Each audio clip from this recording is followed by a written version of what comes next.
vamos, com a graça de Deus, a estudar este capítulo 16. Pero antes me gostaria de dizer que, quando eu estava na universidade, eu estava muito animado com a filosofia. E, como vocês sabem, há muitas escolas filosóficas, né? De Sócrates, Platão, Aristóteles e Diógenes e outros. E me acordo que quando chegamos ao maestro e lhe perguntamos: maestro, que escola filosófica você nos recomenda que estudemos? E o maestro era um cristiano. Ele disse: se vocês querem conhecer a verdadeira filosofia, estudem as cartas de Pablo. Isso me impressionou muito. E hasta hoje tenho grande admiração por el apóstolo Pablo. E aún o grande apóstolo Pedro lhe disse de Pablo: e nosso amado irmão Pablo escreveu muitas coisas segundo a sabedoria que Deus lhe ha dado, coisas difíceis de entender, que os indoltos e inconstantes torcem para sua própria perdição. Então, queridos irmãos, não só as cartas de Pablo, por toda a Bíblia, necessitamos do Espírito Santo que nos ensine. Porque sem o Espírito Santo não podemos compreender a palavra, porque Ele é o autor da palavra.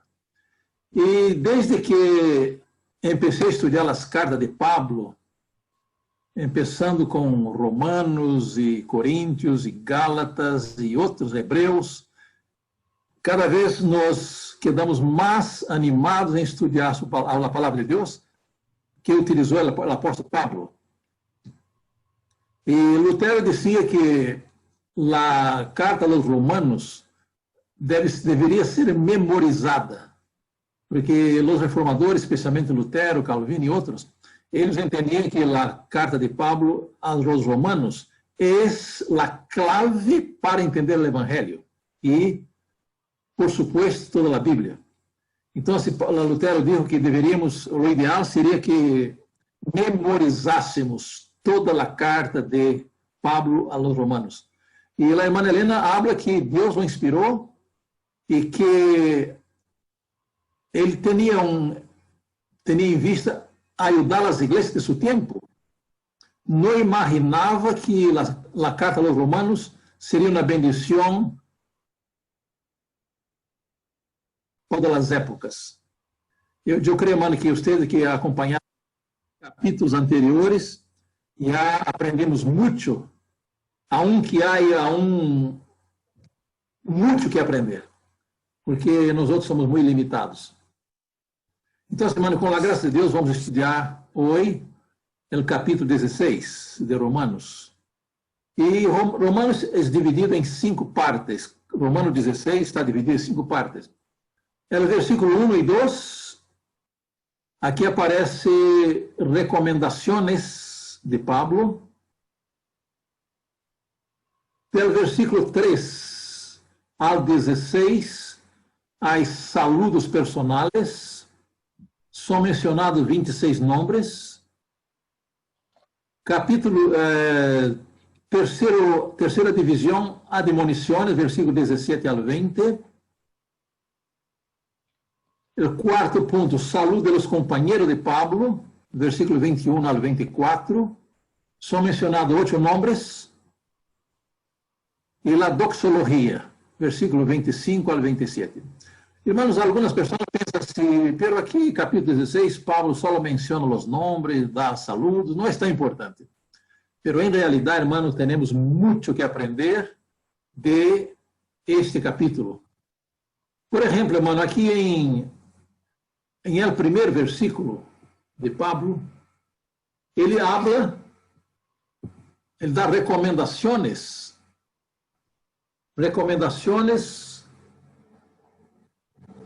e menciona por nome a irmã Febe. Aqui está, os recomendo además nuestra irmã Febe, la qual é diaconisa da igreja em Cencreia. Irmãos, em el mundo pagano e mesmo entre os judeus, a mulher não era valorada, pero com a missão de Cristo e dos apóstolos, a mulher se hizo um grande instrumento de Deus para a obra. E aqui o apóstolo Pablo disse que a irmã Febe era diaconisa e recomendava a gente que la recebesse como es digna los santos e que la ayudéis em qualquer coisa de que necessite de vosotros, porque ele ha ayudado a muitos e assim a mim mesmo. Então, esta irmã Febe era uma assistente social, era uma irmã muito dedicada a ajudar os demás. Então, Pablo la recomenda em primeiro ponto, primeiro versículo, a irmã Febe, que era diaconisa e cuidava de los hermanos, de los huéspedes, los que chegavam. E Pablo disse, cuidou de mim mesmo. Ela ha ajudado a muitos e a mim mesmo. Hermanos, aunque nós outros somos salvos por graça e justificados por fé, de acordo com o que já estudamos, pero o que revela que temos fé são as buenas obras. E essa irmã Febe era uma irmã rica em buenas obras. E aqui agora, ao versículo 3, saludar a Priscila e a Áquila, meus colaboradores em Cristo Jesus. Irmãos, a Priscila e a Áquila eram judeus que viviam em Roma. E o imperador hizo uma decisão que todos os judeus deveriam abandonar Roma, devido a falsas acusações. Mas, então, depois que Priscila e Áquila deixaram Roma, encontraram com o apóstolo Pablo em Éfeso. E ali começaram a trabalhar juntos. Eram colaboradores bem cercanos. E aqui diz que esses irmãos expuseram sua vida por mim, a los quais não só dou graças, sino também todas as igrejas de los gentiles. Hermano, como vocês sabem, o apóstolo Pedro, ele foi determinado que trabalhara com os judeus. E o apóstolo Pablo com os gentiles. E aqui o versículo 5 diz, saludar também a igreja de sua casa. Irmão, naquele tempo, os irmãos não tinham belos templos, belas catedrales, construções. Eles reuniam nas casas dos irmãos. Vamos ter em conta que os cristianos naquela época eram perseguidos. Não eram chamados de secta. Não eram reconhecidos como uma igreja oficial. Então, eram perseguidos e as igrejas se reuniam em la casa de los hermanos. Esta era a situação. Agora, voltando um pouco, hermano, desde o versículo 1 ao 2, o apóstolo Pablo aqui habla de la hospitalidade desta irmã. Essa irmã era muito como se diz, caritativa. E aqui diz a inspiração em Hebreus 13, 1 e 2, diz, permaneça el amor fraternal. Não os olvideis da hospitalidade, porque por ella alguns, sem saberlo, hospedaram ángeles. Hermanos, a hospitalidade é uma parte muito essencial em la vida cristiana. Sabemos que hoje, com tanta maldade, tanta perversidade, não é fácil receber qualquer um em nossa casa. Mas quando somos dirigidos por el Espírito Santo, somos orientados como receber e a quem nos receber. Então, aqui diz que a hospitalidade deve ser uma parte da vida cristiana. E diz lá a inspiração, Espírito e Profecia, dispuesto à hospitalidade. Esta é uma das especificações mencionadas por el Espírito Santo. E a que deveria caracterizar a uma pessoa capaz de assumir responsabilidade na igreja. Então, irmãos, vamos imaginar, que tal se temos um missionário ou um líder da igreja que não lhe gusta hospitalidade? Ele não está qualificado para ser um administrador. Porque os que trabalham na igreja sempre necessitam dar atenção especial àqueles que chegam de outras partes. E aqui isso recomenda a toda a igreja hospedar os uns aos outros sem murmurações. Cada um segundo o dom que ha recebido, ministre-o aos outros, como buenos administradores de la multiforme graça de Deus. 1 de Pedro 4, 9 e 10. Ora, irmão, que em alguns casos nós somos tão hospitalários porque pensamos que para receber alguém em nossa casa necessitamos preparar um banquete. Eu me acordo que minha esposa sempre me dizia, mire, quando você traga alguém à nossa casa, me avise com tempo para que eu possa recebê-los e para que eu possa preparar harta comida para eles. E eu lhe digo, não se preocupe com isso, porque vamos fazer a preparação para o sábado e Deus vai, se aparece mais gente, Deus vai multiplicar a comida. Irmão, em realidade, sempre que invitávamos alguém à nossa casa, nunca faltava. Eu creio que você também exerce essa experiência, não é assim? Sempre que invitamos alguém, Deus provê o necessário. Então, muitos evitam praticar a hospitalidade porque têm medo de não ter um banquete preparado para os hóspedes. Mas não é necessário isto. Isso é o que diz lá a inspiração. Observem isso aqui. Essas administrações han sido estranhamente descuidadas. Aunque entre os que professam ser cristianos se recita pouco a verdadeira hospitalidade. Entre nosso próprio povo, a oportunidade de manifestar a hospitalidade não se considera como deveria ser um privilégio e uma bendição. Irmão, em realidade, qual é o principal fator de felicidade? É ser ajudado ou ajudar? Então, o apóstolo Paulo dijo, mais bem-aventurada coisa é dar que receber.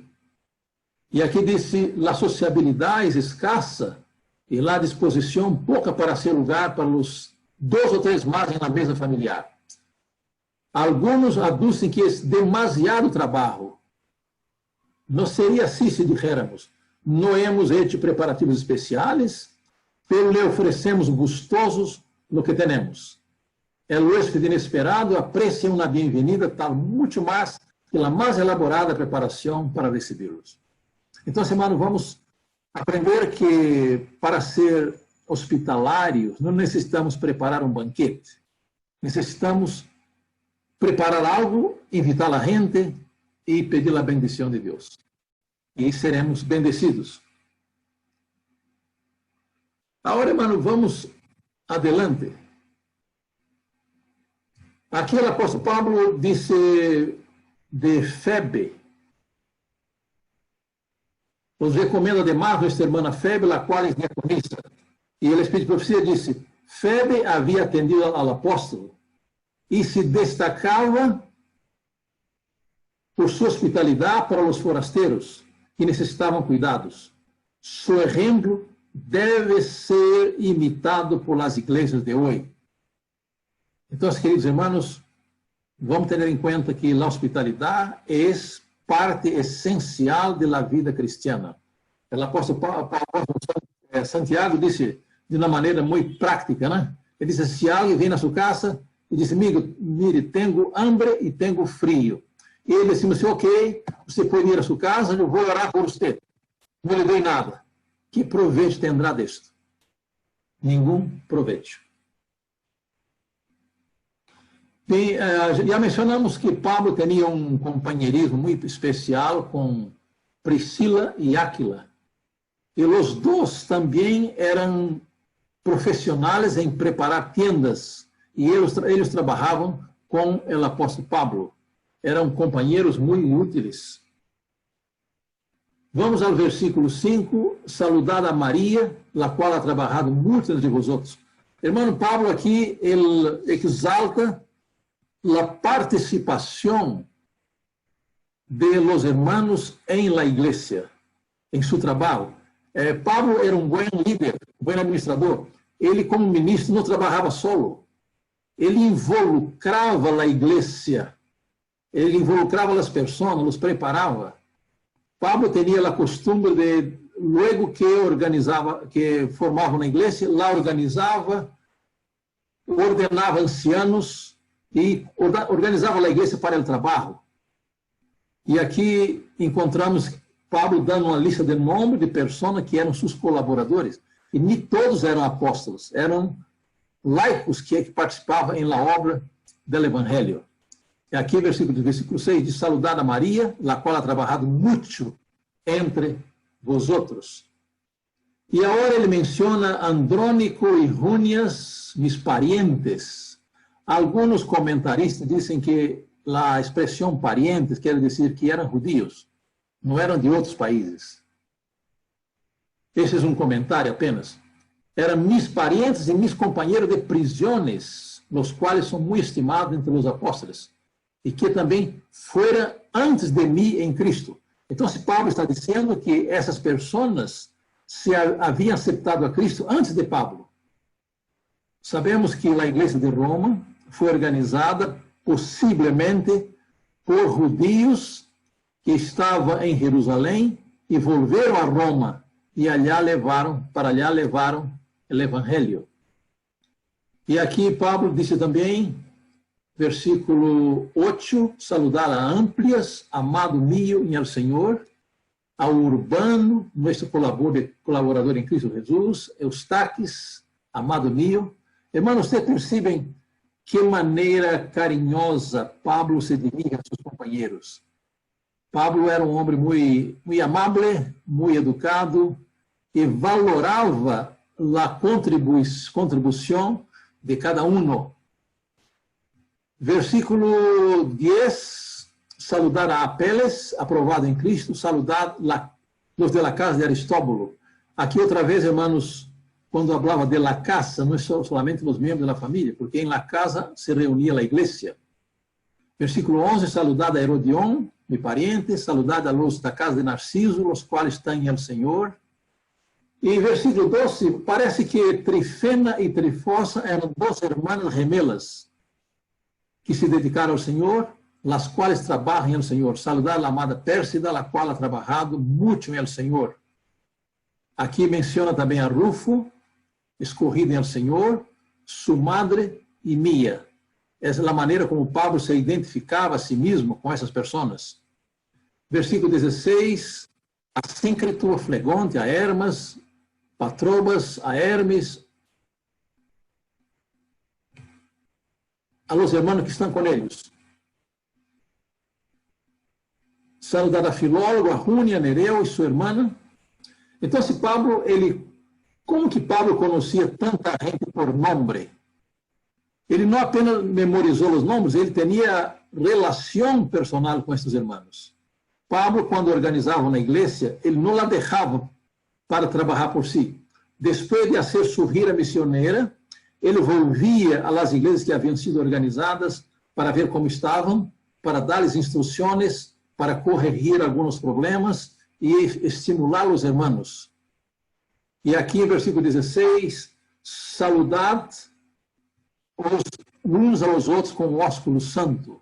Bem, irmãos, gostaria de mencionar algo sobre este ponto aqui. Ósculo santo não é apenas uma costumbre, é um princípio também. Aqui temos um texto do Espírito de Profecia que diz que os 144.000 estavam todos selhados e perfeitamente unidos. Em sua frente levavam escritas essas palavras: Deus, Nueva Jerusalém, e además na brilhante estrela com o novo nome de Jesus. Os impíos se enfureceram ao vermos em aquele santo e feliz estado. E queriam apoderar-se de nós outros para encarcelar-nos. Quando estendíamos a mão em nome do Senhor e caíram rendidos ao suelo. Então conheceu a sinagoga de Satanás que Deus nos havia amado a nós outros, que podíamos lavar os pés uns a outros e saludar-nos fraternalmente com o ósculo santo. E eles adoraram estas plantas. Bem, queridos irmãos, aqui o Espírito de Profecia disse que duas características do povo de Deus, dos 144.000, aqui ele menciona duas coisas: lavar-nos os pés uns a outros e saludar-nos fraternalmente com o ósculo santo. Há dois riscos. Um é de eliminar esta prática do nosso meio. Esse é um risco. O outro é praticá-lo de maneira equivocada. E aqui agora o Espírito de Profecia dá uma orientação muito interessante sobre quando e como praticar esses princípios. Em Primeiros Escritos 117, diz assim: el saludo santo mencionado no Evangelho de Jesucristo pelo apóstolo Pablo deve considerar-se sempre em seu verdadeiro caráter. É beso santo. Deve ser tenido por señal de companheirismo com amigos cristianos quando eles se separam e quando se vuelve a encontrar depois de uma separação de semana ou meses. Então, a semana não é uma prática para ser todos os dias, não. Isso é uma prática quando há separação de los hermanos por um tempo, durante a Santa Cena, ocasiões especiais. É uma característica que identifica o povo de Deus. Pero aqui deve ser dado da maneira correta, em el tempo e em el lugar corretos. E aqui continua dizendo, em Tessalonicenses 5:26, Pablo disse: saludar a todos os irmãos com ósculo santo. Em el mesmo capítulo recomenda que nos abstengamos de toda aparência del mal. Agora observem bem a parte final. Não pode haver aparência del mal quando o ósculo santo se dá em el momento e em el lugar apropriados. Então, semana, essa é uma instrução muito prática, muito necessária, porque conforme leemos sobre os 144.000, essas duas características aparecerão no povo de Deus. Lava os pés de um dos outros e saluda os irmãos entre si, hermanos entre si e hermanas entre si, com o ósculo santo, em el tempo e em el lugar apropriado. Agora, irmãos, vamos ao versículo 17. Apartar-se de aqueles que causam divisão em la igreja. Então, irmãos, aqui disse o apóstolo Pablo, ele enfrentou esse problema. Se vocês se acordam que a igreja de Galácia foi dividida, os coríntios foi dividido. Então, Pablo tinha essa experiência. Ele disse, apartar-se, os ruego, hermanos, que os fijéis em los que causam divisões e tropeços em contra da doutrina que vosotros habéis aprendido, e que os aparteis de eles. Por que Pablo foi tão tajante al dizer isto? Versículo 18 diz, porque tales pessoas não sigam a nosso Senhor Jesucristo, senão a seus próprios vientres, e com suaves palavras lisonjas enganam os corações dos ingênuos.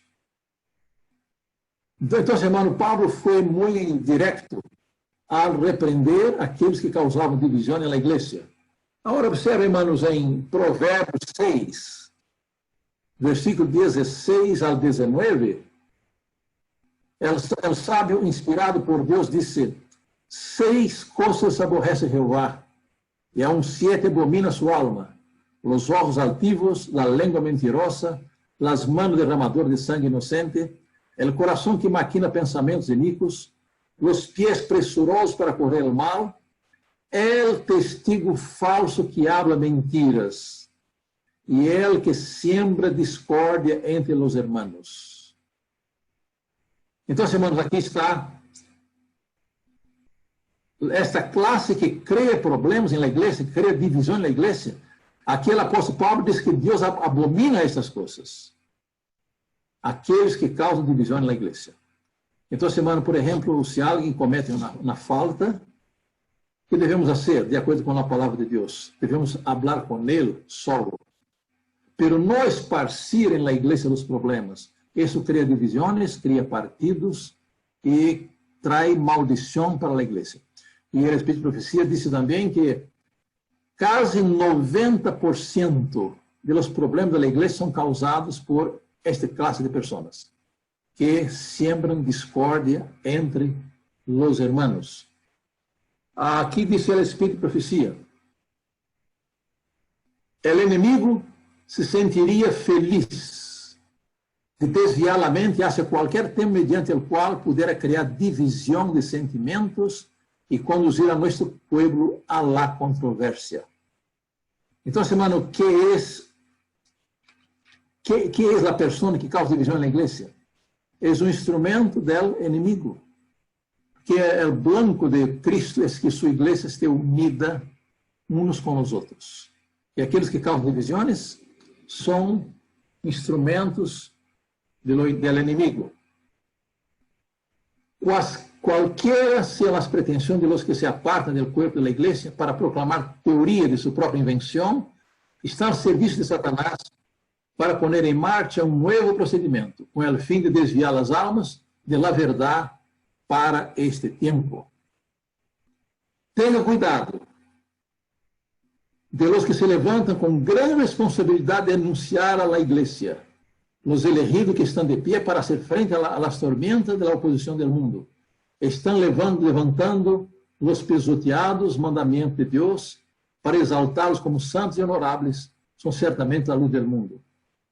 Como se permitem juzgá-los, esses mortais, e llamar rameira a igreja? Então, irmãos, o plano de Deus é que a igreja trabalhe unida. Somos um povo pequeno e deveríamos ser o povo mais unido que há para a edificação da igreja. Agora, no versículo 20 do capítulo 16, Pablo disse que aqueles que trabalham para a edificação da igreja, estes são usados por Deus para aplastar a Satanás bajo os pés. Então, que conclusão chegamos? Todo o que coopera com a predicação do Evangelho está aplastando a cabeça de Satanás. Agora, irmãos, a partir do versículo 21, os companheiros de Pablo, eles enviam os saludos para outras pessoas. Como vocês sabem, Timoteu foi convertido por Pablo. E Pablo tinha o cuidado que nós outros também deveríamos ter, de preparar os jovens para a obra.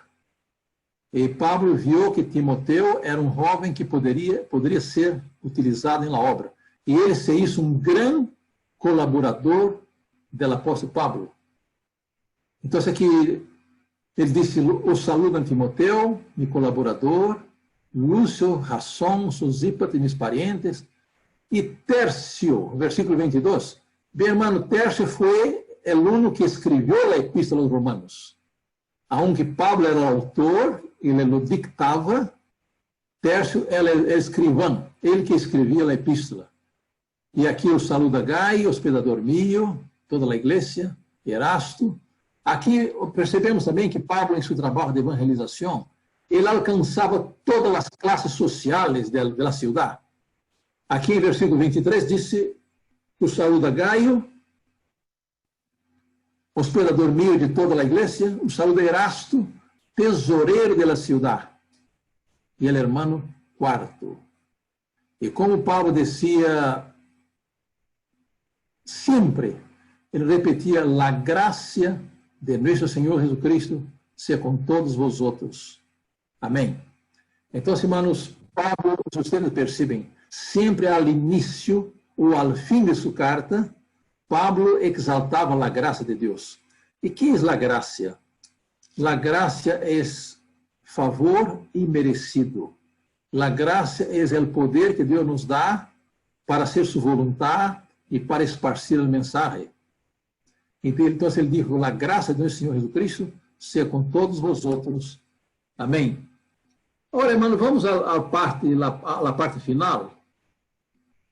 E o versículo 25, a partir do versículo 25, temos a doxologia. A doxologia era a parte final da carta. Então, a carta tinha uma abertura, tinha um corpo e, ao fim, teria os saludos e a doxologia. Al que pode confirmar, segundo mi evangelho, a predicação de Jesucristo, segundo a revelação do mistério que ha mantenido oculto desde tempos eternos. Meus irmãos, aqui o apóstolo Pablo, ele diz que ele era um homem de muita cultura, conhecia de filosofia, conhecia de lógica, de oratória, tinha uma gama de conhecimento. E Pablo hizo duas experiências marcantes. Quando ele foi a Atenas, ele falou de filosofia, de lógica, de oratória, e o resultado de seu trabalho foi muito pobre. Quando Pablo deixou Atenas e foi a Corinto, ele cambiou radicalmente sua maneira de trabalhar. Essa é uma lição para nós outros hoje. Ele disse em 1 Coríntios 2:2, decidi não saber nada entre vosotros, senão a Cristo Jesus e este crucificado. Ele disse, eu não he venido com sabedoria humana. Então, Pablo, em Atenas, ele utilizou seu conhecimento filosófico, sua lógica, sua cultura, sua oratória, e o resultado foi, podíamos dizer, um fracasso. Mas quando ele foi a Corinto, ele cambiou radicalmente. Então, hermano, o que necessitamos fazer para que a igreja possa progressar? Quem deve ser o centro? Paulo disse, eu fui fariseu, eu sou da tribo de Benjamim, fariseu de fariseu, segundo a letra da lei perfeito. Pero ele disse, pero decidi que todo isto não tinha nenhum valor, senão a Cristo e este crucificado. Aqui está, hermano, 1 Coríntios 2:2 e 3. Pois me propuse. Quando ele se propôs a ser isto? Depois de sua experiência, que não foi bem sucedida em Atenas. Pois me propus não saber entre vosotros coisa alguna, senão a Jesucristo e este crucificado.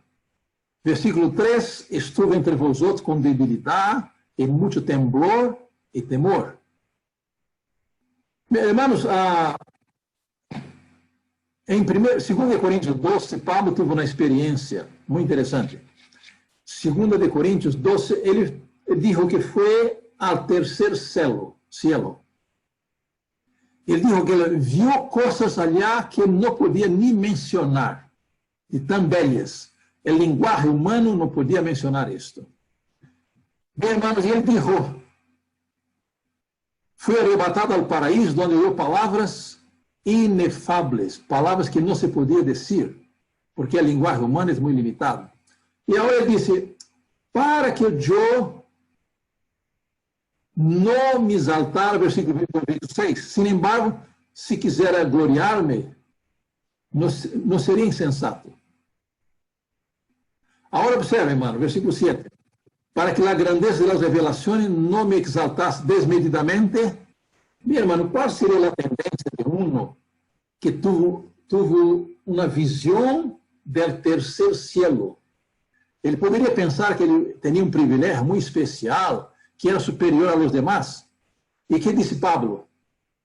Para que a grandeza das revelações não me exaltasse desmedidamente, me foi dado um aguijón,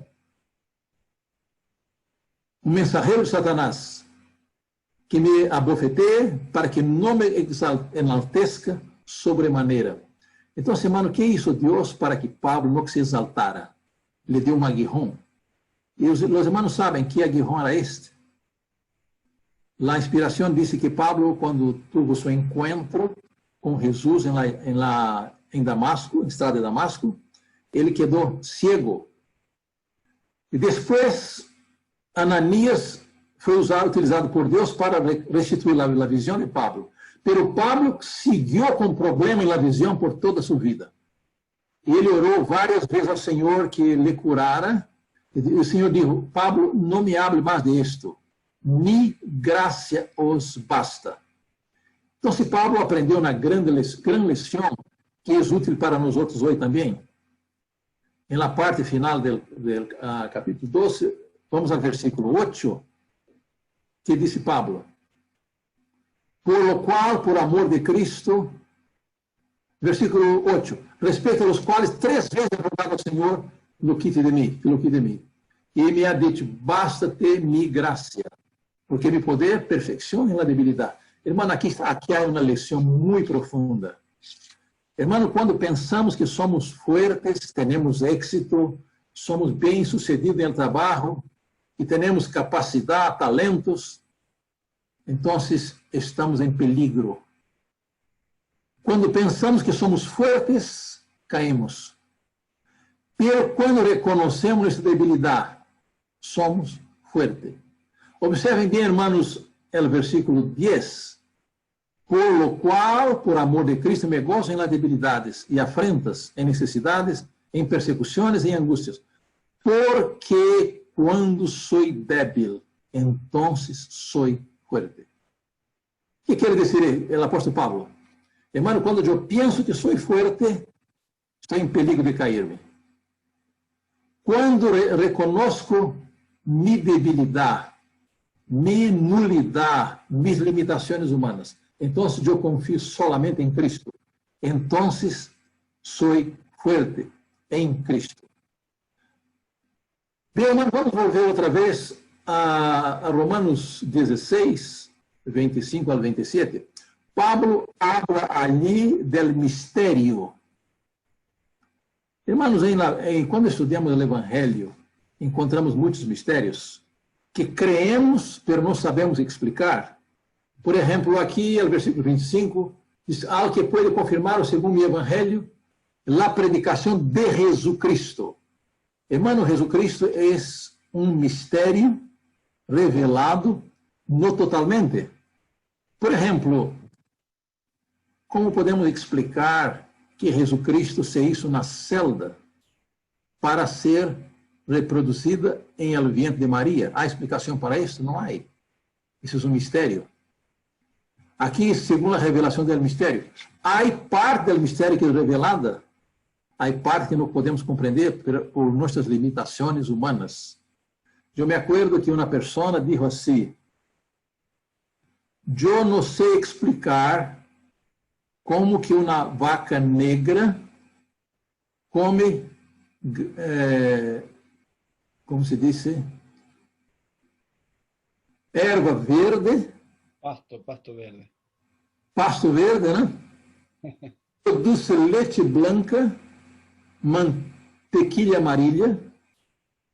Eu não sei explicar isto. Ele disse: eu uso a leite branca e a mantequilla amarilla. Então, hermano, há muitas coisas no mundo natural que não podemos explicar, mas necessitamos crer. Aqui está o Evangelho. Por exemplo, eu estava uma vez trabalhando com uma senhora, predicando o Evangelho, e ela me disse assim: mire, pastor, eu não vou aceitar o Evangelho se eu não entendo todo isso. Então, eu lhe trago uma ilustração. Por exemplo, em El Parque, em Amazonas, no Brasil, há serpientes muito perigosas. Eu estava lendo uma serpiente de África que se chama mamba negra. Mamba negra. Ela pica um leão ou uma pessoa e meia hora a pessoa morre. Meia hora, suficiente. E eu lhe perguntei à senhora se você é picada por uma serpiente venenosa. E alguém lhe traz o soro para saná-la. E você diz assim: não vou aceitar o soro porque eu não entendo isso. Necessito conhecer o soro primeiro. O que vai ocorrer com vocês? Você morre. Você morre. Então, se você é inteligente, o que vai fazer? Você vai tomar o soro primeiro, depois você pode estudar a composição química do soro. Então, hermano, o Evangelho é um mistério. Não necessitamos entender todo o mistério para aceitar o Evangelho.